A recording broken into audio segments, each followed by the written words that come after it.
पुर थाना बैतरणी नदीर सुनामुनी घाटरू अंटारे पत्थर बंधा अवस्था जड़े महिला मृतदेह उद्धार होती। अग्निशम बाहिनी सहायतार मृत देह को उद्धार करा जायछि एवं तदंत मध्य पुलिस आरंभ करिछि। मृत महिला परिचय वर्तमान सुधा मिल पारि नाही।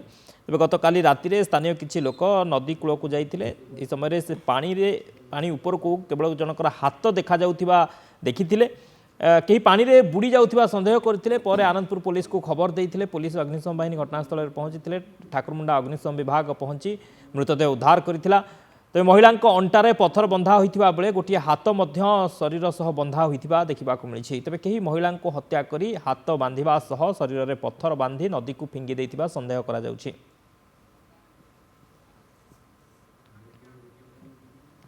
तेबे नदीरू पत्थर बंधा अवस्था जन महिला मृतदेह उद्धार होइछि। आनंदपुर ए घटना अग्निशम बाहिनी सहायतार मृतदेह को उद्धार करा जायछि। पुलिस तदंत मध्य करुछि। महिला परिचय किंतु वर्तमान सुधा मिल पारि नाही। किए से महिला कहीं किए हत्या कला ए सबू तमाम दिग को नहीं पुलिस तदंत जारी रखिछि। स्थानीय किछि लोक गतकाली नदी कूल को जाइथिले। आ समय रे पानी रे जनकर हाथ देखा जाउथला ऊपर को एवं से पानी रे किए बुड़ी जाउथिबा भाबी अग्निशम बाहिनी एवं पुलिस को खबर देइथिले। अग्निशम बाहिनी पहुंची मृतदेह उद्धार करिथिला। परवर्ती समय तदंत आरंभ होइछि।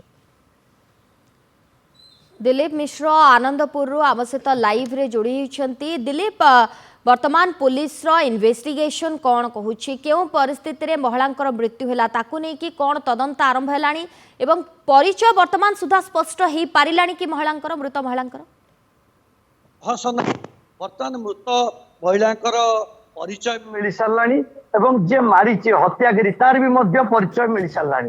से मृत जो महिला अच्छा सी हूँ घसीपुरा थाना अंचल जो अच्छी सुआपुर गाँ से सुआपुर पाखे हाथी नचा बोली गोटे गाँ अच्छी से महिला एवं जो सी मारी बोली जो हत्याकारी से बालका टुडू से आनंदपुर थाना अंतर्गत से जो मनोहरपुर गाँ अच्छी जो मृतदेह मिली पाखर जो मनोहरपुर गाँ अच्छी से गाँव आ दुई जनाक भद्रक अंचल दिन मजुरिया भाव काम करते एवं से जो युवक जनक 26 वर्ष बालका टुडू एवं जो मृत महिला 42 वर्ष एवं दुई जनक मध्य प्रेम संपर्क होती। प्रेम संपर्क होगापर दी जन सांगरे रोते एवं केस नहीं बाबद भद्रक थाना भी से महिला जनक गोटे केस करते युवक जनक मत मो स्वामी आम सांगे बाहु किंतु मत सी रखुना तेणु से भाया केस होता से युवक जनक मनोहरपुर पलि आइला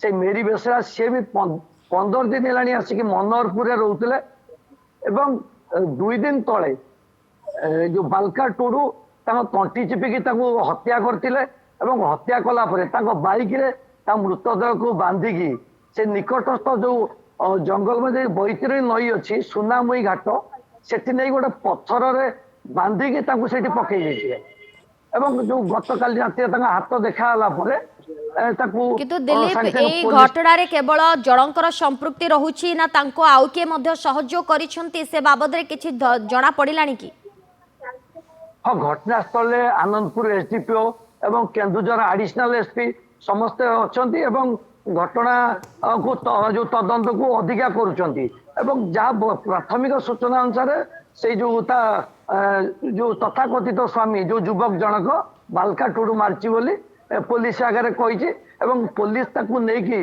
घटनास्थल को जाइतला एवं जो साइंटिफिक टीम आसला साइंटिफिक टीम तदंत कर सारी बर्तमान ठीक अच्छे वर्तमान भी तदंत जारी रही किंतु किए मारी एवं मृतकों परिचय वर्तमान जना पड़ सारा। धन्यवाद दिलीप।